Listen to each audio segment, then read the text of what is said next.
Саламатсыздар, урматтуу телекөрүүчүлөр. 7 каналдын түз эфиринде актуалдуу көрсөтүүсү, студияда мен Мерим Ташыбекова. Соңку мезгилде бардык эле тармактарда баалардын өсүшү абдан күч алды. Ал эми монополияга каршы жөнгө салуу агенттиги таптакыр эле чара көрбөй, бар же жок экени да билинбей келет. Ун менен суу май бир аз арзандамыш болгон, бирок ал жалпы кырдаалга сезилерлик таасир эте алган жок. Жашоо минимумунан да аз маяны алган жарандар көп, ошол эле учурда жол кире кымбаттайт деп жатышат. Буга күйүүчү майдын кымбаттыгы себеп болууда дешет айдоочулар. Дүйнөдө АИ 92 майынын баасы төмөндөп жаткан чакта бизде гана кымбат болуп жатышынын себебин эч ким түшүндүрө албай келет. Ушул жана башка маселелердин айланасында сөз кылуу үчүн бүгүн монополияга каршы жөнгө салуу агенттигинин жетекчисинин орун басары болуп 2 ай мурда кызматка келген. Буга чейин жарандык активист катары таанылып келген Акчолтой Тукунов мырзаны чакырдык. Саламатсызбы, студиябызга кош келдиңиз. Биринчиден кызмат ордуңуз кут болсун. Анан жарандык активист болуп жүрүп эле ушул кызматка келип калганыңыздын сырын билсек болобу? Рахмат Мерим, сиз дагы ушу бизди активист кезибизде өтө курч маселелер боюнча чакырып, элдин көйгөйүн элге маалымат бериш үчүн чакырган салымыңыздарга азырттан элдин артынан сиздерге чоң ыраазычылык билдирем. Албетте бул кызматка келип калганыбыз мен кыргыз элине ачык жана айкын айта алам да. Мындай кызматтарга келиш буга чейинки убактарда пара берип, же жердештик, же бир тааныш билиштик менен келишчү да. Бирок мен Кудай акы Алланын астында да, мекен элим астында да ушу кызматка бир дагы парасыз, бир жагалданып барып келген жокмун. Буга өзүмдүн ушу баалар тууралуу пикиримди айтып, сунуштап премьер-министрге. Ошонун негизинен ушу кызматка келип, ушу бааларды жөнгө салып бериңиз деп сурангандан келип иштеп берейин деп чечтик. Эсимде да, ошо сиз буга чейин маалымат каражаттарына интервью берип жатып да, өзүңүз дагы ошо коррупционерлерди 100% жек көрөм деп айттыңыз эле. Мына эми өзүңүз ошол мамлекеттик кызматка келдиңиз. Азыр пикириңиз өзгөргөн жокпу? Рахмат Мерим. Ооба, албетте ошо сиз айткан суроого мен 100% жаман көрөм дегем. Жеке паракорлорду, кыргыз элин акысын жеген, кыргыз элин алдап шылуунчулук менен мамлекеттик чиновниктердин арасындагы паракорлор дегем. Албетте мен активист кезинде 100%га жаман көрчү элем. Эми бирок агентство антимонополияга кирип, ички мыйзамдардын баарын окуп чыгып 2 айдын ичинде мен кыргыз элинин астында дагы кайра сөзүмөн кайтпайм. Ал паракорлорду эми 1000%га жаман көрөм. Анткени силер күнү түнү уктап жатканда ар бир акыңарды жеген булар паракорлор. Антимонополиянын ичиндеги мыйзамдардын баарын өзлөрүнө энчиге чыгарып, мыйзамдаштырып, өз чөнтөгүнө кандай акча түшүрүү негизинде иш чараларды көрүп турган бул 30 жылга чейин. Ошон үчүн мен азыр паракорлорду 1000%га да жаман көрөм. Жиркеничте карайм. Мына келгениңизге 2 ай болуп калыптыр. Ушул убакка чейин кандай иштерди бүткөрүүгө жетиштиңиз? Ишти эмнеден баштадыңыз? Рахмат. Албетте келер менен антимонополиянын положениясы менен тааныштык. Кандай укуктарыбыз бар, кандай милдеттерибиз бар эл астында. Албетте монополияны мен да бул кызматка келгенге чейин өтө бир таасирлүү, өтө бир бааларды көзөмөлгө салышчу ишкана деп билчүмүн. Бирок положениясын окуп чыккандан кийин 30 жылдан бери бул антимонополия 1990-жылы негизделгенде өтө күчтүү мамлекет үчүн, эл үчүн иштеген агентство болуп уюшулган экен. Бирок 30 жылдын ичиндеги паракорлор, жемкорлор, шылуундар антимонополиянын өзүнүн аты бар.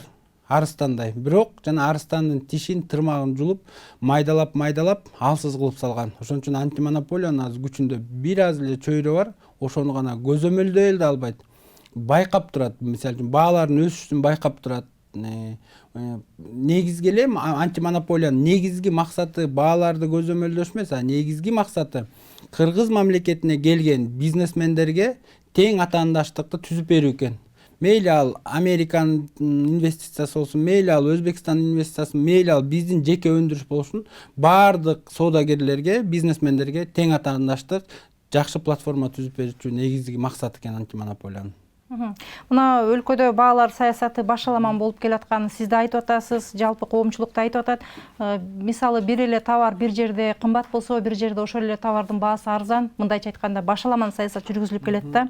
Анан монополияга каршы жөнгө салуу агенттиги өзүңүз айткандай аты эле бар, бирок заты такыр эле көрүнбөйт. Анан ушул атына жооп бере албай келатканына эмне себеп экен? Эми себептерин мен майдалабай, кыргыз элиме түшүнүш үчүн жалпылап айтып берейин. Биринчиден антимонополия 1990-жылы түзүлгөндөн кийин жалпы бардык отун тармагына, энергетика тармагына, контракт тармагына бардык бааларга бирдей күч болгон экен. Ошонун негизинен эң биринчи эле антимонополия Кыргыз мамлекетинде, салыштырмалуу айтайын, таможенный союзга, Белоруссияда антимонополия бул министерство, Российский Федерацияда бул ФАС, Казак Республикасында бул комитет при президенте. Эми ошонун ичинен Кыргыз мамлекетинде антимонополияны жемкорлор менен албетте бардык мамлекеттик структурада иштеген, же депутат, же президенттин аппаратында, же өкмөттүн аппаратында иштеген баарын паракор деп айтпайм. Мен анткени ичине кирип көрдүм. Мыкты кесипкөй, профессионалдуу кесипкөй адистер бар экен. Бирок ошо башчы, эң башчысы балык башынан сасайт деп кыргыз элинде макал бар го. Ошонун негизинен бул жер ошондой былгып иш болбой турган да. Ошонун негизинен антимонополия Кыргызстанда 3 антимонополия бар. Элестетип көрүлү, бир мамлекетте 3 антимонополия кылып бөлүп алган. Бул биринчиси. Биз агентство антимонополия негизги ушуларды көзөмөл жүргүзүш. Экинчиси бул Гартек деп коет. Топливно-энергетический комплекс, бул да агентство. Муну өзүнчө бөлүп алган. Андан кийин Нацбанктын ичинде жанагы карапайым элдер штрафка же светке акча төлөгөндө услугага процент алат го, 10 сом, 5 сом. Бул ошо Нацбанктын ичинде бөлүп алган. Булар өзлөрүнө бөлүп, ыктыяр кылып чыгарып алган да. Себеп эмнеде болгон? Биринчиден, мисалы үчүн, сиз азыр суроону берип атып айтып кетпедиңизби? Маршрутканын 15 сомго көтөрүлүп, негизги эле себеби эмне деп атат? Айдоочулар солярканын кымбат болушу. Буга түздөн түз Гартек деген мекеме жооп берет. Муну ГСМ менен майды алып келген бизнесмендер өзүнчө бөлүп алган. Болду, буга эч ким тийише албайт. Өзлөрүнүн керектүү мыйзамдарын сунуштайт жана бааны искусственно кармап турат. Мисалы үчүн, айы 95, азыр 35 сом болсо, мисалга, ошол эле убакытта газдын баасы 16 сом, 10 сомго чейин болуш керек. Булар ошону искусственно кармап, газдын баасын айы 92ге кармап турган эмнеге? Анткени бензинибиз өтсүн деп атат. Элдин пайдасына иштебей эле. Ушундай моменттер бар да. Мисалы үчүн, банковский системадагы өзүнчө шылуундар, мен бардык банкты жамандабайм, жана аттарын айтпайм. Банковский системаны антимонополиядан сууруп, өзлөрүнө киргизип алган. Жанагыдай услугалар, башаламан услугалар мамлекеттин көзөмөлүндө болгондо, жалпы мисалы үчүн, ПДТ боюнча штраф төлөөгө биз наркын эсептеп чыгып, мындайча айтканда, өз наркын, себестоимостун эсептеп чыгып, ошо положенияны бермекпиз. 5 сом болсун жалпы Кыргызстан боюнча. Болду, бүт банктар ошо 5 сомдон шартын алмак. Ошондой ыкмалар көп бул жерде. Анан дары-дармек, анан эби менен сизге айтып берейин. Ошондо бырчалап алышканда бул агентствонун. Ошо саясий кырдаал дагы ушул бааларга таасир этип атат деп айтсак болобу? Албетте, саясий кырдаал сөзсүз бааларга таасир этип атат. Анткени мынакей биздин жаңы шайланган президентибиз эмне деп айтты? Өткөндө силердин телеканалга келип катышып айтпады? Бул балык башынан сасыйт. Если жетекчи мыкты болуп, саясий чечим болсо, калган астындагы министерстволор, агентстволор, службалар ошону былк этпей аткарат. Ошон үчүн биз деген башынан сасыган үчүн могу 90-жылдан баштап азыркы 2021-жылга чейин ошо ыкма келген да. Өзлөрүнүн чөнтөгүнө иш алып барган. Саясий кырдаал өтө, анткени азыркы президенттин оппоненттери дагы утулушуна, жеңилишине макул болбой, мисалы үчүн кыргызда сөз айтылат го, утулган күрөшкө тойбойт депчи. Ошондой ыкманын негизинде дагы азыркы саясий элитанын таасири ар бир тармакта өзлөрүнүн бизнеси бар. Ошо менен рычаг воздействия кыйыр түрдө көрсөтөт. Сен бизге бул бизнестен жардам бербесең же бул должностьты бербесең, баанын, майдын баасын кымбаттатабыз, дарынын баасын минтебиз, кирбей болот деген кыйыр ичинде сөздөр бар. Ал бөркүңүздө көрүңүз, ал саясий көшөгөнүн астында ошондойлор болуп атат. Мына азыр жашоонун минимуму болжол менен 5000 сом деп белгилениптир статистика комитет тарабынан. Анан бирок көп жарандарыбыздын маянасы ошол 5000ге да жетпегендер бар да. Анан бирок ошондой болсо дагы баалар болсо тескерисинче өсүп атат. Аларды тиги айлыгы болсо өскөн жок, бир орунда турат. Эми ушуну кандай кылса болот? Ошо калкка ыңгайлуу кылып бааны түзүш керекпи же тескерисинче алардын маянасындагы баа өскөн сайын жогорулатып туруш керекпи? Жок, калкка ылайык бааларды арзандатышыбыз керек. Албетте биздин ал зарплат, айлык маяналар баары бюджеттин негизинде формироваться этилет да. Муну баалардын негизинде мамлекет көзөмөл кылып, ошону арзандатса болот. Мисалы үчүн ГСМ тууралуу, топливо тууралуу кайрылып эле келип атпайбызбы? Азыр дүйнөдө пандемиядан кийин нефтинин баррелиси аябай түшүп кеткен. Алыс кетпей эле мен сизге мына Казакстан биздин таможенный союзга бириккен мамлекет, аякта жанагы машина жүргөн газдын баасы 6 сом, а бизде 25 сом. Көрдүңүзбү? Мындайча айтканда мына 25 километрден кийин эле 6 сом. Эмнеге? Анткени искусственно бааны кармап турушат. А биз көзөмөл коюп, мисалы үчүн ошо ГСМ тууралуу эле айтайынчы, мисалы үчүн Ташматтын азыр заправочный станциялардын атын айтпайын. Эртең госчиновниктер сотко бербесин, биздин да агентствого сөзсүз. Мисалы үчүн Ташматтын 20 заправкасы бар. Ташмат монополияга кабылбаш үчүн олигополия кылып алышкан. Булар Ташмат уулуна, Эшматка өзүнчө атын которуп туруп 20 заправка ачып алган, келин баласына 30 заправка ачып алгандагы аттарын өзгөрүп койгон, бирок бир кишинин кол алдында. Ошо 1-2, мисалы үчүн 10 киши ГСМди контроль кылып карап турат. Бирок ошонун баары абтесчилик менен, контрабанда менен келип иш алып барышат булар. Ошонун негизинде биз тең атаандаштыкты, олигополия деген ошо Кыргызстанга кириш үчүн 5 кишиден өтүш керек ГСМ. Биз ошону өткөндө Садыр Нуркожоевичке кезигип, монун баарын жалпы айтып бердик. Ошолорду ачып, Казакстандан, Түркменистандан, Кытайдан ким ГСМ ташыса, баарына тең атаандаштык түзүп берелик. Бирөө 100 вагон алып келсин, бирөө 1 тонна алып келсин, бирөө 20 литр алып келип сатсын, баарына шарт түзүп берелик деп чечилип атат азыр, Кудай буйрса. Ошо мына ошол баалардын кымбатташынын да кесепети жалпы калкка тийип атпайбы? Ошол майдын баасынан дагы. Мына маршруттук таксилер айдоочулар мисалы жол кире акысын жогорулаткыла деп мэрияны коркутуп иш таштап атат. Эми демек алардын айтканы жөндүү болуп атабы? Ошондо балансты кандай кылып камсыз кыла аласыздар мисалы сиз жаңы келген жетекчи катары? Эми мисалы үчүн жанагы маршруттук такси айдагандардын айдоочуларда күнөөсү жок. Алардыкы туп-туура. Алардын жанагы биздин да тааныш билиш балдар айдоочу болуп иштейт маршруттук линияларда. Бул өйдө жактагы Союз жаңы чачыраганда Бишкектин ичиндеги линияларды сатып алган паракорлордун кол алдында. Ошолор буларды чыккыла десе чыгат, чыкпагыла десе чыкпайт. Анын бир эле маселеси бар. Ошо баардык бааны көзөмөлгө алып туруп эле соляркасынын баасын арзан кылып берсек, мисалы үчүн солярка 20 сом болуп атса, мисалга айтып атам да, биз ошол эле 5 сомдун көбөйт деген ошо 20 сомдон 2 сом, 3 сомго чүрүп берип, оптовый жеринен алып келип ыңгай мамлекеттин көзөмөл негизинде шарт түзүп берсек болду. Соляркасы арзан болуп атпайбы?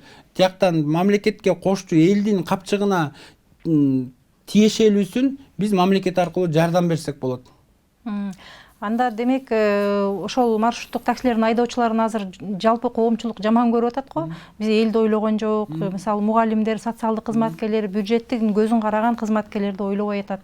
Булар мындайча айтканда элдин душманы болуп атат депчи. А бирок алардын артында дагы ошол иштеткен ири бизнесмендер, же болбосо ошол мамлекеттик кызматта отурган депутаттар, ошол ишканаларды иштеткендер айдактап ошолорду түртүп коюп атат деген дагы сөздөр чыгып атат да. Ал сөзүңүздө галет жок. Жана айтпадыңызбы, саясий кырдаалга дагы тиешеси бар. Мынакей ушуну саясий кырдаал деп койсоңуздар болот. Ал бизнесмендер кезинде линияларды басып алган, жана ал азыркы биздин мэр Балбак агайга дагы таасирлерин тийгизип, коркутуп, опузалап иш алып барып атышат. Ошон үчүн бул дагы ошолордун мамлекетке болгон кыянаттыгы, жана ошо өзүлөрү мындайча айтканда кармушкаларынан айрылып калбайлык деп атат. Ошон үчүн мен толугу менен Бишкек шаарынын мэрин колдойм жанагыдай. Чыксаңар чыккыла, чыкпасаңар жок. Мен военныйларды тартсам дагы транспортты элиме коюп берем деп атпайбы? Бул ошо жер. Ошо жерде саясий кырдаалдын байланышына колдонуп атышат. Эмнеге парламентский выбордун астында ошентип чыгышкан жок? Именно кышында эл ушундай болуп атканда мамлекетте момундай кырдаал болуп аткан чыккандары бул сөзсүз ошака кыр көрсөтүп аткандагылар. Мына эми ошо мэрдин милдетин аткаруучу Балбак Төлөбаев да жакында эле журналисттерге дагы маалымат жыйын өткөрүп айтты. Бааларды биз май айында жогорулатууга аракет кылабыз деп. Мындайча айтканда ал дагы ошол бизнесмендерге шарт түзүп берип атабы? Же болбосо алардан коркутуу, үркүтүү болуп атат деп ойлойсузбу? Эмне себептен андай кабарды? Албетте кыйыр бар коркутуу. бирок мыйзам чегинде Минэкономдон положениясын киргизип караштырып наркын көтөрсө болот. Ошо айтып атпаймынбы, жанагы проездин дагы ошо наркын коюшчу бул асмандан эле абадан алып коюлуп калган. Муну бизге берсе, биз тапшырма берип ошо наркында чыгарып бермекпиз да, мамлекетке жардам берет. Албетте биз деле ошо кантип эле ошо маршрут айдоочулардын капчыгы азайсын же опузалык менен иш алып баралык деген жок. Сөзсүз бир орто таап, мындайча айтканда золотая середина табыш керек. Балбак байкенин кылып атканда тура, бирок ал созулат. 1 ай, 2 ай мыйзам чыгыш үчүн. Биздикиндей, мисалы үчүн түздөн түз антимонополияга ГСМ баш ийип турганда, биз жанагыдай саясий чечим менен чечип, ошол замат солярканы арзандатып, тигилерди жолго чыгарганга ылайык кылмакпыз да. Эми сиздердин ушундай иштерге мисалы эркиңиздер жетет бекен? Мына сиз келдиңиз, 2 ай болду, баарын иликтеп чыктым деп атасыз. Өзүңүз билет экенсиз алардын сырларын, ушундай соодалашуу сыяктуу, коркутуу, үркүтүү, опузалоого чейин барышат экен. Чече алат бекенсиздер мисалы? Чечебиз, Кудай буйрса. Азыр мынакей биздин жаңы шайланган президенттин 28-нде инаугурациясы бүтсүн, өз мыйзамдык укук талаасына келсин. Ал киши да ушул маселелердин баарын тең маалымы бар. Мен жеткизип бергем 2 жолу кезигишибизде. Ошон үчүн толугу менен колдойт. Буйрса баары жакшы болуп, ишибиз илгерилесе, антимонополияны күчтөйбүз жана при президенте кылабыз муну буйрса. Мына башка товарлар кымбаттаса албай койсо болот да, бирок азык-түлүк деген бул адамдын күнүмдүк керектей турган тамактары, бирок ошолор кымбаттап атканы абдан зээнди кейтип, айрым тургундар жада калса көптөн бери эт жейлекпиз деп атат да. Эттин баасы 400-500, кээ бир учурларда 600 сомго чейин чыгып кеткен учурлар бар. Анан ошо Тилек Токтогазиев, айыл чарба министри айтты эле, сыртка экспорттоого тыюу салабыз деп. Андан бирок тескери натыйжа болду. Элде эт деле арзандаган жок, бирок бизнесмендер дагы иши солгундап калды деп нааразылык билдиришти да. Сиз ошо ким тарапты колдойсуз? Тилек Токтогазиевдин ушул кадамы туура деп ойлойсузбу? Жок, мен Тилек менен биз өтө жакшы мамиледебиз, бирок Тилек бул маалыматтан кабары жоктугунан болуп кетти да. Анткени аткезчилик бизде контрабанда бул 90-жылдан бери эле жолго коюлган нерсе, ал азыр да болуп жатат. Ошонун негизинен ал канча мыйзам чыгарып этти токтоткон күнү дагы жанагы биякта черный речкадан уйларды арыктан жетелеп эле өтүп кетет. Андан кеп анда болгон жок. Бул жер общий комплексный болуп атат да. Мисалы үчүн эттин кымбаттаганында, мисалы үчүн 400 сомго 500 сомго чыккан, ошонун 20 сомунун кымбаттаганын себеби бул контрабанданын залакасы. Мисалы үчүн ошого эле комплексный деп айтып атпаймынбы? Эттин жанагы толугу менен кымбатташына эмес, бир 10 сому 20 сомуна кымбаттаган. Бул деген уунчулар бар да, мисалы үчүн уун алып келет, андан кийин Кыргызстандан жанагы буудай алып келип тегирменчилер бар. Булар тегирменчилердин 100дөн ашык комбинат бар Кыргызстанда. Ошондо 100гө жетпеген. Ошондо ошолордун иштебей калган себеби бул деген контрабанда. Казакстандан уунду, будайды эмес, уунду контрабанда менен киргизген бир 5-6 фамилияны бизге уже жеткизди. Аны биз Кудай буйрса ГКМге кат жүзүндө жолдойбуз. Ошолордун себебинен уун будайды иштетип чыккан комбинаттар банкротко отурду. 3000 деген киши жумушсуз калды. Ошо контрабанданын себеби. Анан эмнеге бул этке тиешеси бар деп атпайсызбы? Бунда будайды алып келип Кыргызстанда өндүрсө, ош жерден эмне чыгат? Жанагы жем чыгат, тоют чыгат. Ошо тоюттун дагы азайышынан тиги эттин кымбатташына бирден бир себепкер ошо. Бунун түпкү тамыры контрабанда. Ошол азык-түлүктөрдүн мисалы эң биринчи керектелүүчү азык-түлүктөрдү мисалы арзандатабыз деген өкмөттүн саясаты бар. Ага 25 азык-түлүк тизмесине кирген да, ошонун ичинде суу май да бар. Бирок эмнегедир суу майдын аябай деле арзандап, мындай элге ыңгайлуу баада болгонун байкаган жокпуз. Анын себеби эмнеде? Албетте суу май 80% Россия, Белоруссия, Украинадан келет. Бизде өндүрүшү бир 20%, 15%га жетпеген. Биринчиден былтыр 2020-жыл Россия өлкөсүндө кургакчылык болду. Түштүк тарабында. Ош жерде жанагыдай күн караман өндүргөн дыйканчылык. Ошонун негизинен Россиянын өзүндө бир жылдын ичинде 40%га кымбаттады.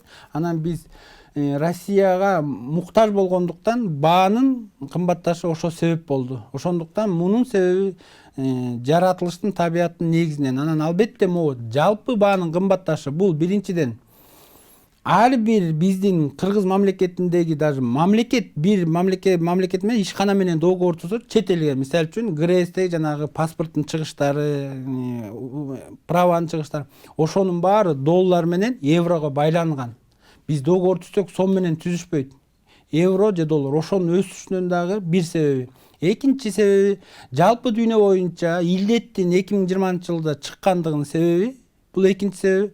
Үчүнчү, Кыргызстанда бул 2024 апрелдеги саясий кырдаалдан дагы бул үстөккө босток болуп кетти. Ошонун себептеринен ушундай кымбатчылык болуп атат. Мына өзүңүз да айтып кеттиңиз, көпчүлүк учурда ошо товарлардын кымбатташына доллардын куну өсүп жатканы дагы себеп деп шылтоолорду айтышат да.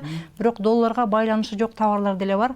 Алар деле доллар кошо өссө, ошол менен кошо өсө берет да баалары. Себеби эмнеде? Мисалы үчүн ошо бир долларга байланышы жок бир эме азык түлүк же бир эмени айтсаңыз, мен ошо жараша мен сизге жооп берейин. Мисалы сиз азыр эле майды мисал келтирип атпайсызбы? Россияда же кургакчылык болду деп. Мисалы бизде деле жымык өсөт, чемичке өсөт. Бизде деле заводдор бар. Эмне себептен ошол өзүбүздүн рынокты коргоп, сырттан киргизбей эле ошолорду алып чыкпайбыз деген суроо турат да, мисалы. Ал жерге мындай жооп берем. Мисалы үчүн өткөнкү президенттер бизди ЭСке кошуп салбадыбы, таможенный союзгачы. Ошолордун жалпы мыйзамдары бар. Мисалы үчүн жана авиабилетти сурап атышпайбы, силер эмнеге көзөмөлдөйсүңөр деп, көзөмөлдөй албайсыңар депчи. Бул 2012 жылга чейин биздин көзөмөлдө болгон, азыр айтайынчы. Тагыраак. Ооба, 2012 жылга чейинчи. Анан таможенный союзга кошулгандан кийин жалпы бул таможенный союздун негизги максаты бул бир мамлекет катары стандарттарды киргизип келип атат. Ошонун негизинен биздин жана баанын көтөрүлүшү, кээ бир жанагы ички өндүрүштөрдүн кыйрап калышына ошо таможенный союздун жалпы мыйзамдары. Ал мыйзамдары биздин Кыргызстандагы ички соодага залакасын өтө зор тийгизди. Ошонун негизинен булар да кымбаттады да. Анткени деген мисалга алып айтпайбызбы, мисалы үчүн жанагыдай ундун кириши себеп болду. Түзмө-түзчү, анткени бизде өзүбүздө жанагыдай тегирмендер бар болгон да. Мурун ар бир эмелерде өзүбүздүн чеги болгон, тоскоолдуктар, ошонун негизинен кире алчу эмес. Ошолор да себеп болгон.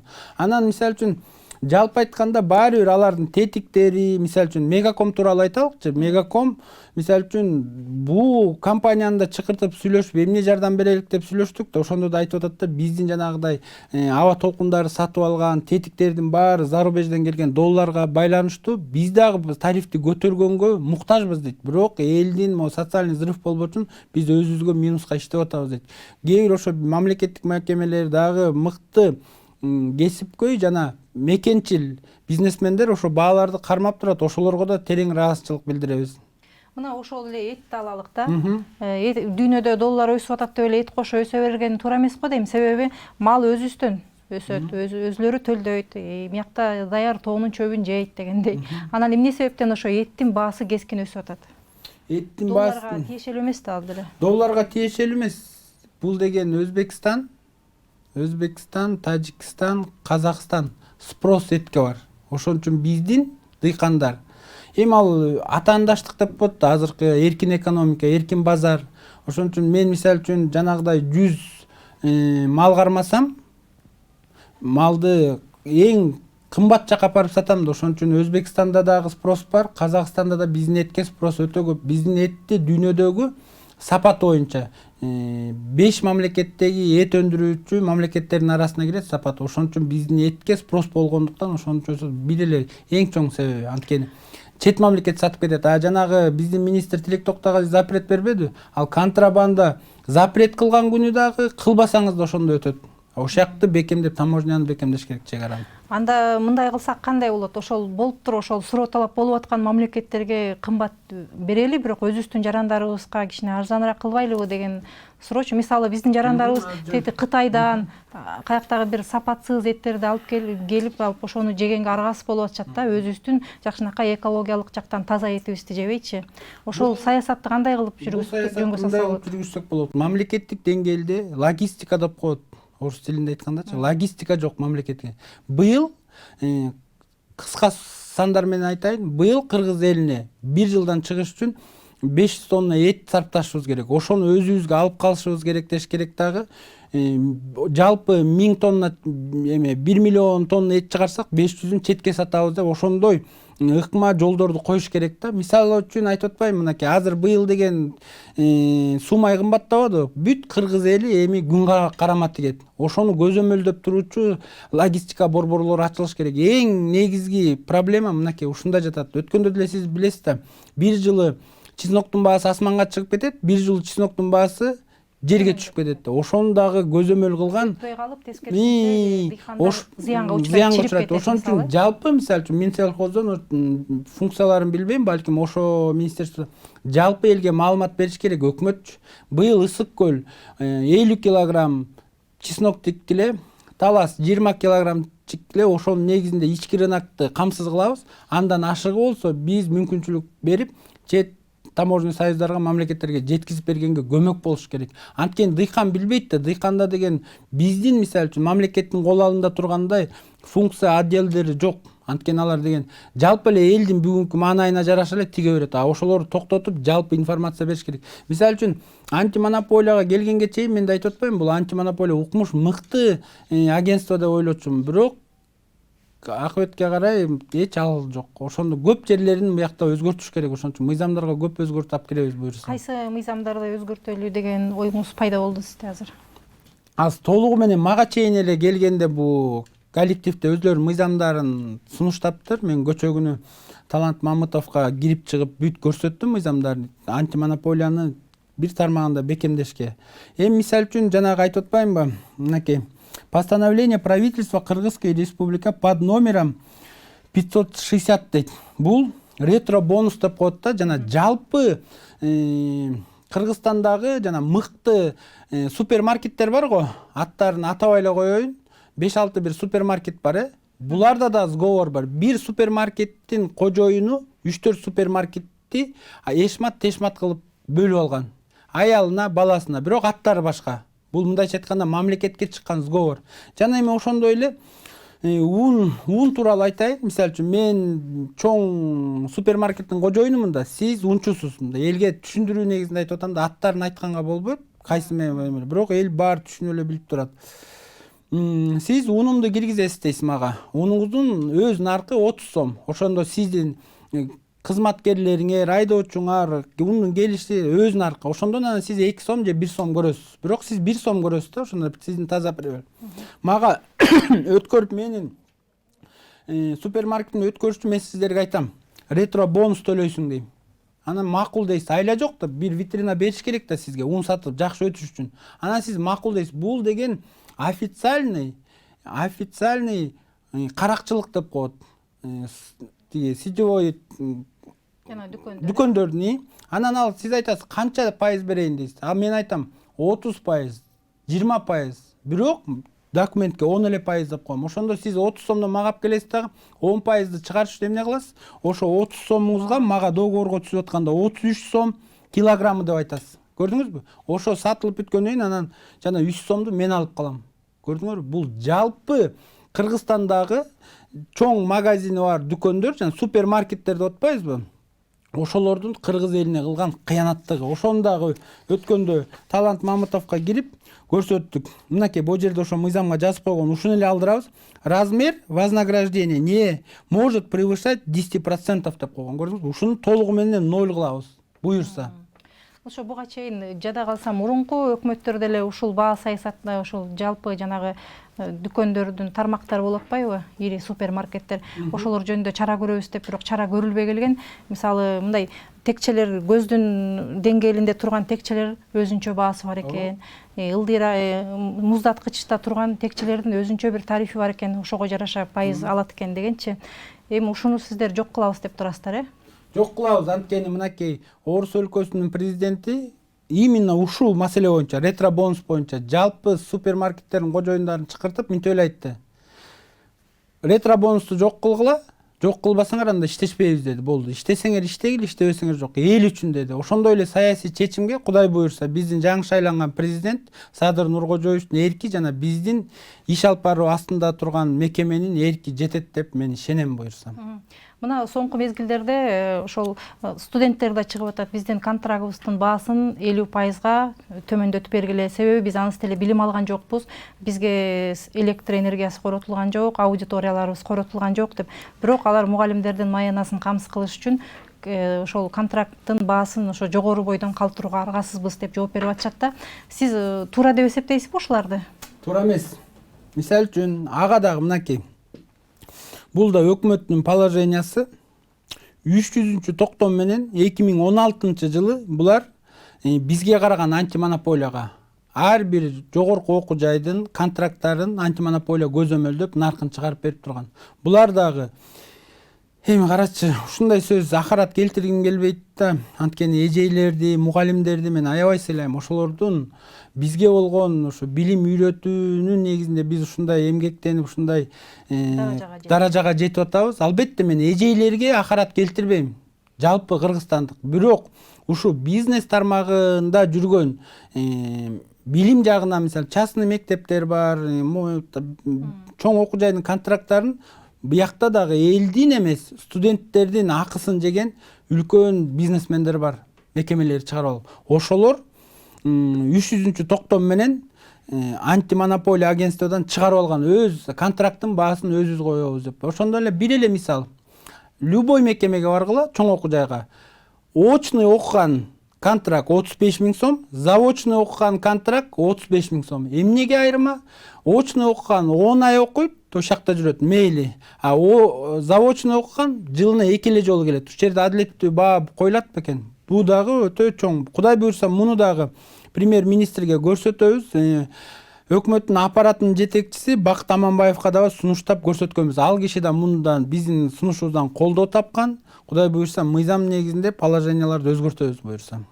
Ошондо өзгөрткөндө кандай болуп калат? Баалар төмөндөйбү же жөнгө ошол мындай дифференциалдык подход болобу, кандай болот? Бул төмөндөтөбүз сөзсүз. Анткени ар бир ошондо бизге полномочия берилгенде, укук берилгенде, мисалы үчүн КНУ, политехти барып текшертебиз, контракттарын көтөртөбүз дагы азыркы кырдаал боюнча азайтуунун мыйзам чегинде азайтып беребиз. Болот. Мунун баары мындайча айтканда завышенный бүт бар, контракттын баары завышенный, непредвиденный расходы, анан ал эле, анан бул эле эксперимент жүргүзөт элек, тиги лабораториябызды эметип атабыз деп. Мунун баары кагаз жүзүндө эле жазып алган, мыйзамдаштырылган студенттердин капчыгын соргон мыйзамдарды жазып алышкан. Ошолордун баарын кереги жок расходтун баарын жоготобуз буюрса. Ал мыйзамдарды ким жазып алган? Ал мыйзамдарды айтып атпайм, ошо билим тармагында өзлөрүн жанагыдай энчилеп чыгарып алган, жана ГСМди чыгарып алгандай, дары-дармекти чыгарып алгандай, булар дагы ошо билим тармагында жанагыдай эле мурунку министрлердин сөзсүз биякта эмелери бар. Дары-дармек деп айтып калдыңыз, пандемия учурунда дагы ошо монополияга каршы жөнгө салуу агенттиги эч кандай таасир эте алган жок. Көп бизнесмендер ошол дарыларды катып коюп, баасын ошо жасалма кымбаттатканга чейин барышты. Ошолорго эми чара көрүүгө болот бекен? Ошондой көрүнүштөргө мына сиз келдиңиз, эрки жетет бекен монополияга каршы жөнгө салуу агенттигинин? Монополияга салуу жөнгө салуу агенттигинин дары-дармектер болгон эч кандай укугу жок экен азыр. Бирок буга чейин болгон, кайсы бир жылга чейин. Бирок азыр алып алышкан муну дагы дары-дармектеги болгон мафиозный. Муну ачык эле айтабыз, жана Космосбек мырза, андан мурунку Ниязалиева, министрлердин баары тең, булардын өзлөрүнүн эмеси бар. Аптекалары. Жана ошолордун негизинен булар кыргыз элине илдет убагында өтө чоң кыянаттык кылган. Азыркы аты ДЛС болуп өзгөрүлдү, департамент лекарственных служб. Анан азыр правительствода дагы, жогорку кеңеште дагы ошо сунушталып атат. Бизге өткөрүп береликпи, кандай кылалык деп, бирок оптимизация деп бизге штат ачыш үчүн азыр өкмөт оптимизация деп чыгарып коет, кыскартуу. Ошонун негизинен биз ошо департаменттен бир 10-15 кишини бизге алалык дагы толугу менен дары-дармекти көзөмөлгө алалык деп атабыз. Бирок штаттын жетишпегендиктен жанагы социальное значимый 15 продукту айтылып атпайбы, ошонун астына эле 26 болуп дары-дармектер кирет. Бирок ага бизге штат керек. Ошон үчүн бул штат тууралуу да сөз болуп атат.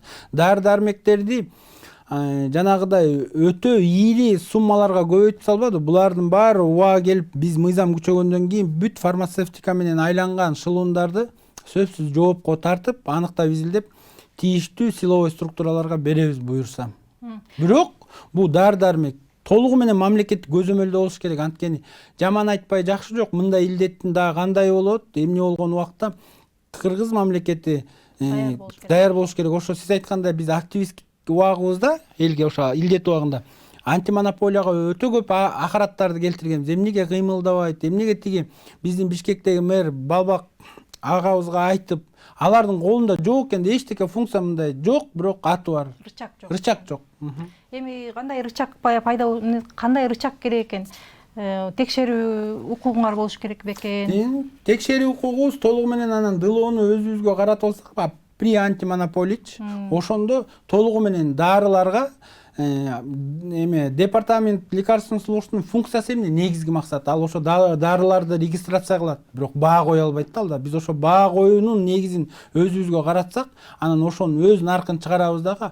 Өтө маанилүү, мисалы Кликсан жанагыдай керектүүлөрдүн баасын бир 10-5% коюп эле бүт Кыргызстан боюнча аптекаларда ошондой сатууга фиксированный баа коюп алабыз. Анткени деген көрбөдүк. Мисалы мен өзүм балыкчыдан болом да. Биякта мисалы үчүн аскарбинканын эле баасын айтайын. Биякта 5 сом болсо балыкчыда 10 сом. Ошко барсаң 100 сом. Булар өзлөрүнүн наркына көп пайыздарды кошкондо, анан жанагындай өзүм билем, өтүгүм төргөлөм деп энчилеп алышып иш кылып атышкан гербездери. Бирок мунун баарына Кудай буйрса, жаңы шайланган президентибиздин эрки жетет деп ойлойм. Жана биз дагы ушул иштерди алып барганга биз толугу менен акыйкатты айтып жеткизип барып турганга аракет кылабыз буйрса. Мына биздин ошо Россияга барып эмгектенип анан кийин айлык тапчу мигранттарыбыз дагы азыр Кыргызстанга пандемия учурунда келип алып кете албай жаткандар көп экен. Аларга основание деп коет экен, ошону сурап атышыптыр. Андан тышкары билеттин баасы өтө кымбаттап кетиптир. Айрымдар ошол жака барып алгандан кийин ошо основаниясы туура эмес болуп калып кайра келген учурлар да бар экен да. Ушундай көрүнүштөргө сиздер чара көрө алат бекенсиздер? Бул биздин функциябызга кирбейт, бирок мен жалпы активист катары көрүп байкап жүргөнүмөн маалымат катары айта кетейин да.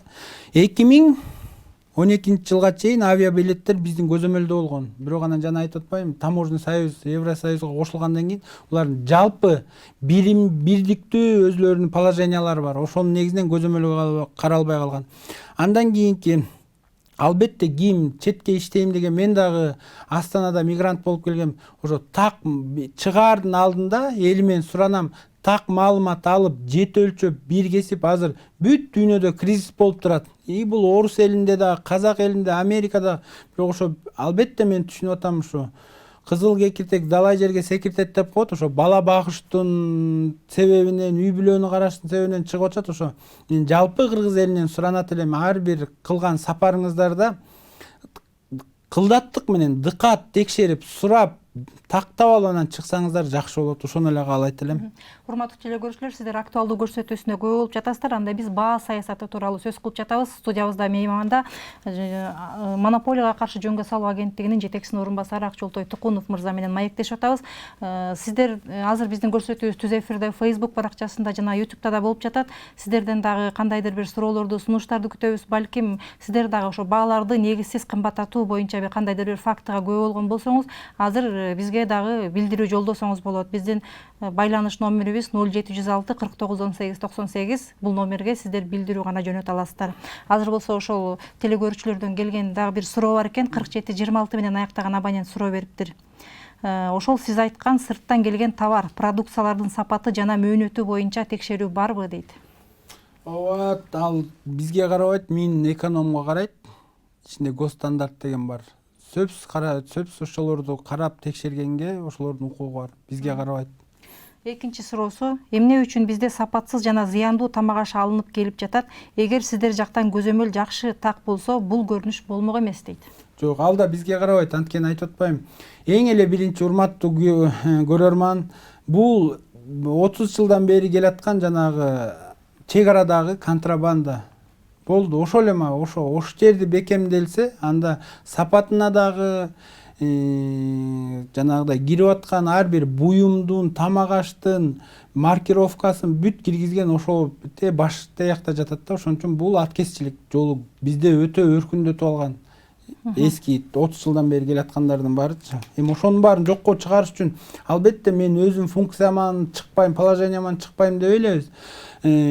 премьер министрдин тапшырмасы менен, президенттин тапшырмасы менен бүт министерство менен мен иштешип атам. Анткени эмнеге бул менин өзүмдүн келишим активист болуп келгендиктен кыйыр түрдө мындай түз телефон менен байланыш түрдө мага келген маалыматтарды МВДга, Министерство здравоохраненияга, Минэкономго WhatsApp аркылуу жөнөтүп, жеке мындай мамиле катары иш алып барып атабыз. Анан кийинчерээк дагы бир 2 ай, 1 айдын ичинде чакырсаңыз, биз кандай шарттарда иш алып барып, кандай положительный немелерди кылгандарыбызды албетте элге жеткизип көрсөтөбүз. Кандай өзгөрүүлөр. Дагы бир пикир экен, ошондой башаламандыктан бизде оорулуулар абдан көбөйүүдө, эч кандай көзөмөл жок. Кайдан кулак чыгарса казанчынын өз эрки дегендей ошондон калган дейт. Алда туура, мен алдыгы суроого толугу менен мен макулмун. Андан тышкары ошол сиз айтып кеттиңиз, азыр ошо дары дармек боюнча көзөмөлдөй турган бизде азырынча штатта жетишсиз депчи. Андан тышкары бизде ошо өкмөттө дагы оптимизация жүрүп жатат. Тескерисинче ошол ашыкча мекемелердин баарын кыскартуу же болбосо бириктирип, мындай мобилдүү кылуу боюнча сиздердин мекемеде ошондой ашыкча бир бөлүмдөр бар бекен же тескерисинче жетишсиз бекен? Тескерисинче жетишсиз. Азыр мен айтсам, сиз ыйлайсыз, жана мышык ыйлачу состояние депчи. Мына антимонополияга баары кайрылат. Биздин толугу менен штат 85 80ге жетпеген штат. Эми мен сизге бир эле нерсе айтайын, ошо антимонополиянын бааларды карабай атат, биякта жетишпей атат, тигинтпей атат деген жөөлөрдү мен кабыл алам түз. Анткени менин жоопкерчилигимде кирген бир бөлүктөр бар. Бирок эми алыс кетпей эле Ысык көл областында мисал алганда бир 350-300 миңге жетпеген население бар. Ошол жерде штатыбыз канча деп эсептейсизби? Караколдо турат 3 киши. 300 миң кишиге 3 киши. Элестетиңиз? Бир областта. Штат жетишпейт. Муну деген мен албетте бул жетишпейт деп муну деген ишимдин чаласына кылбайбыз. Ошонун негизинен дагы биздин коллектив иш алып барып атат. 7-8ге чейин иштеп атышат. Мен биздин коллективди келип көргөндөн кийин мен мындайча айтканда өзүбүздүн иштешкен инсандардын кылган ишин көрүп мен ошолорду совещание кылып, собрание кылып мен кечирим сурагам. Биз силерди билбей туруп эле болбогон күнөөлөрдү, акараттарды кылып атканыбызга кечирим сурайм деп. Анткени деген биз аларды кандай ооз калбаган сөздөр менен айтып силер кылбай атасыңар. Бирок аларда функция, рычаг эчтеке жок экен. Мындайча айтканда айтпадым. Аты бар, бирок заты жок. Ошондук Рычагы жок болсо анда алар эмнеге кармалып турган, эмне иш кылып атышкан алар? Иш жанагыдай тиги өйдө жактын буйруктарын антып, керектүү мыйзамдарга кол коюп, керектүү жерлерин калкалап турган үчүн кармашкан. Болду ошол эле. Айтып атпайм жана мынакей Кыргызстанда 3 антимонопольный структура бар. Эми ошону мына оптимизация деген шылтоо менен ошолорду бириктирейин деген оюңуздар барбы? Бар. Ошо бириктирүүнүн негизинде бүт иш-чара кагаз жүзүндө жөнөтүлдү. Кудай буйрса бириктиребиз. Анан астыга алып чыгабыз. Бул деген жана оптимизация деп айтылып атат, бирок ошо жанагыдай мындай функциясы турган жерлердеги штаттарды алып келип бизге кошобуз. Ошонун негизинен күчтүү бир антимонополия уюштурулуп чыгат буюрса. Мисалы үчүн мындай эле жалпы айтайынчы, элге толук Гартекти бизге кошуш керек, жанагы топливно-энергетик комплекс. Анан Национальный банктын ичиндеги жана бааларды көзөмөлгөн өзүнчө бир отдел бар, ошондо бизге кошуш керек. Ошондо биздин толук функциябыз ишке ашат. Мисалы жана суроо берип атпайсыз, булар эмне кылган депчи. Биздин антимонополиянын саясаты Минэкономго байлап коюшкан. Көрдүңүзбү? Биз соисполнительбиз. Антимонополия кандай өкүмдөр чыгарса ошонун негизинде. Биз ошону Садыр Нуркожоевичке айтып, эгемендүү антимонополия Белоруссияда болгон министерство болот атпайбы? Эгемендүү саятын өзүбүз жүргүзгөн. Экөөбүз агентство антимонополия менен Минэкономдун кайнаса каны кошулбайт. Минэконом өзүбүздүн өндүрүштөрдү колдойлу дейт. Биздики агентство антимонополия жалпы келген Кыргызстанга бизнеске тең шарт түзүп берип, тең атаандаштыкты коюп беришибиз керек. Ошондо экөө бири-бирине каршы иштеп атабы азыр? Экөө бүт мыйзамдар ошондой каршы экен. Бүт бири-бирине болгон. Мисалы үчүн Тилек Токтогазиевди айтып атпайбызбы? Алда бир иш алып барайын деп аракет кылып атат. Биз биякта бир иш алып барайын деп алып келет. Бирок бири-бирибиздин сунуштарыбыз келет да, сөзсүз бир мыйзамда бир токтомдун же бир пунктту кая каршы келет да, ал иш ашпайт. Аны ашырыш үчүн мыйзамды өзгөртүш керек. Ушундай мен ойлой берем, бул сговор кайсы жерден кылып, кандай мыйзам чыгарса дагы булар өтө Кыргыз элине кыянаттык кылышкан. Эми ошо мисалы экономика министрлиги деле биз жакшы иш кылып атабыз деп ойлоп атат да туурабы, биз ишкерлерди колдоп атабыз, алар деген өссүн, өнүксүн, киреше тапсын, ошо киреше тапса өлкөгө салык кошулат деп. Ошондо кандайдыр бирдиктүү, бирок ошол мамлекеттин саясатын жүргүзүп, жалпы эч ким кыйналбай тургандай, баарына пайда алып келе тургандай кандай деп ойлойсуз, ошонун жолун сиз көрүп атасызбы? Жолу ар бир мекеме өз функциясын аткарса, толугу менен бөлүнгөн функциялар. Жок, бөлүнгөн функциялар бар экен. Мисалы экономика министрлигинин ишкерлерди колдойт экен. Силер болсо тескерисинче бирдей мүмкүнчүлүк түзүп берели деп атасыздар. Ошол экөө бири-бирине карама-каршы келип атпайбы? Кандай кылыш керек ошону? Ошону айтып атпайбы, ошо карама-каршы келген пункт токтомдорду алып, өз функциялар, положение министерство, экономика бөлүп чыгарыш керек ичин ушундай кайчылаштырып салган, жанагы мен мындай айтайынчы, жалпак элге түшүнсүн. Мисалы Союз доорунда бизден жүн чыкса, Белоруссиядан аны жүндү обработка кылат, Украинага барып тигет да. Мыйзамдар ушундай кайчылашып калган, жалпак сөз мененчи. Ошолордун баарын азыр оптимизация деп бөлүп атабыз. Мен өзүмдүн тармагымды, башка тармакка айтпайм. Бизге керектүү тармактарды алып, биздин оптимизациянын негизинде антимонополияга сунуштап, мыйзам киргизип атабыз. Ошо болсо, мынакей биз толугу менен баага жооп беребиз. Ошого эле бир нерсе айтайынчы, мына ушу сурооңузга как раз оюма келип кетти. Мисал үчүн, агентство антимонополия жадагы сырттагы рекламалар турбайбы? Ошолорду биз көзөмөлдөйбүз. Ошолордун содержаниясына. Мисал үчүн, Асандын үйү сатылып атат десе, Асан продает дом деп кыргызча жана орусча жазылыш керек. Ошонун ичинде эле мыйзам бузулбаш үчүн Асандын үйү эң мыкты деп жазылса, ал уже мыйзам эки мыйзам бузду. Биринчи жана тил жагынан мыйзам бузду, андан кийин экинчи эң жакшы деген үчүн. Анткени жакшы деп айтыш үчүн, эң жакшы деп, самый лучший деп айтыш үчүн аны сертификаты же дагы бир тастыктоочу кагаз болуш керек да. Көрдүңүзбү? Ошону биз контролировать этип, биз билип барып текшеребиз. Андан кийин эле ошол эле рекламаларда примери бир мекеме бар.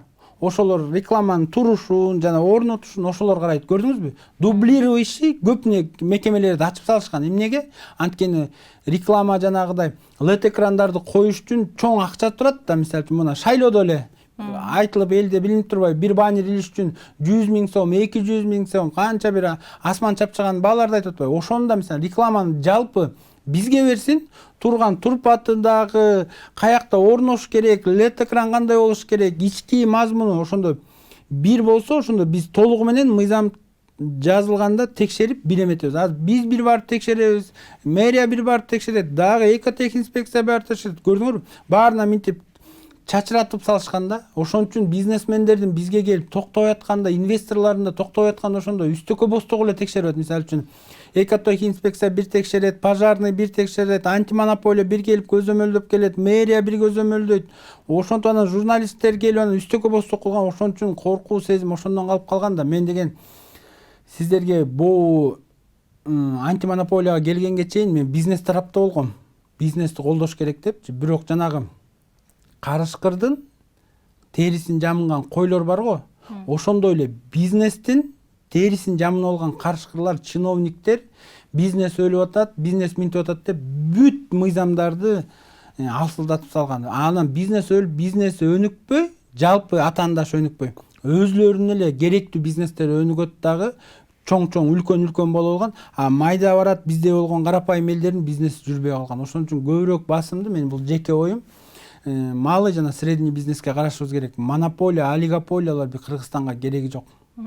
Андан тышкары бизде халал деген түшүнүк бар.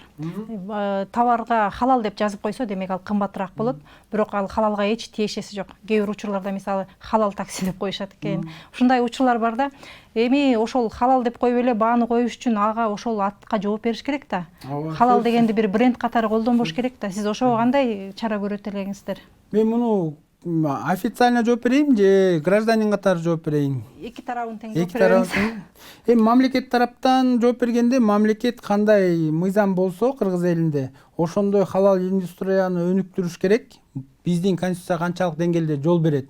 Анан жанагыдай бааны ошо кымбаттагандыгы жанагыдай мыкты деп, анткени деген намаз окугандар бар, окубагандар бар. Ар улуттуу элбиз, ошон ар улуттун ар намазына тийбеш үчүн анан намаз окуган мисалы үчүн жаран ошо адал издейт да, такай. Бирок ошол кезде эле ошонун кыянаттык менен колдонуп баасын кымбаттатыш бул туура эмес деп эсептейм. Анан албетте мисалы үчүн бул жерден өтө бир кылдаттык менен караш керек. Мына мен жеке өзүмдү айтып кетейин. Ошо мен дагы адал азык түлүк алсам экен, ырыскымда адал болсом экен, мамлекеттин жумушунда дагы адал иштеп берейин деп багыт алгандыктан негизи мен жалпы элге кайрылам. Халал деп значок тагып койгон, ал халалга ал жатпайт эч качан. Мисалы үчүн чоң бир колбасын цехи атын айтпай эле коеюн, айтып презентация кылды да мына бүгүн мына бизде халал, мына бул жерде жайгай көрсөттү. Ошо халал болуп туруш үчүн видео камералар азыр деген баары жетишкен да. 24 саат бою цехти көрсөтүп турсун. Ошону мына халал дейт. Ошону көрүп туруп. Тескерисинче ал мал союучу жайга киргизбейт да. Жок. Ошон үчүн мындай да, бүгүн сертификат алыш үчүн мыкты семиз малды соет, мыкты тазалайт дагы, эртеси ал ошо мекеменин өзүнүн иши да. Ал такай таза мал келбейт да. Ошон үчүн мындайча айтканда көрүнбөстөн иш кыла берет. Ошон үчүн мен жеке айтам, колбаса такыр мен жебейм, алып жебейм. Ошол эми чиновник катары айтсаңыз, халал дегенге кайсыл азык түлүктөр кириш керек? Бүт эле мисалы кант деле, нан деле, такси деле кире бербеш керек? Аны мен азыр чиновник катары айтканга эмем илим деңгээлим жетпейт. Ал жерде деген жанагы халалдын өкүл катары айтсаңыз, кайсы нерсе кандай учурда халал болот? Мисалы үчүн этти айтайынчы, малды, ар бир малды мен билген илимме жараша айтайын, бул жерде деген өтө аалымдар келип таксыктап анан жана Мыктыбек Арстанбек агайыбыз бар го, ошондон сурасак да жакшыраак. Мисалы үчүн малды союлуп, кайсы мал болбосун, уруксаат берилген. Мал союштун бисмилля Аллаху акбар деп союш керек. Ошо мал каны чыгып бисмилля Аллаху акбар, ошо адал. Анан мисалы үчүн жанагыдай дары-дармектерди вакцина кылганда жанагы тиги доңуздун эти бар экен, дагы бир эмелерди бар да, ошолордун баары бул өтө кылдаттык менен караш керек. Анан жанагыдай сахар халал эмес, анан нан халал эмес деген бул жана мен тамаша иретинде окуя айтып кетейин. Бир магазинге ушу кирип келип бир киши да тиги магазинчиден сурайт экен да, эме колбаса тиги арак барбы дейт экен да. Анан арак алат, арак алат да, ичимдик алып туруп анан колбаса барбы деген экен да. Анан бар десе халалы барбы дегендей болуп атпайбы, көрдүңүзбү? Ошон үчүн бияктарда өзү өтө кылдаттык менен мамиле кылыш керек. Муну ошо монополияга каршы агенттик текшере албайт, Текшере албайт, бирок биздин өкүлдөр бар. Карап ошол жака көчө эле бизден бир представитель сурады, Минэконом, биз бөлүп бердик халал индустрия боюнча. Бирок сөзсүз мындай визуальный деп коет го, ошондой салымдарыбызды кошо алабыз.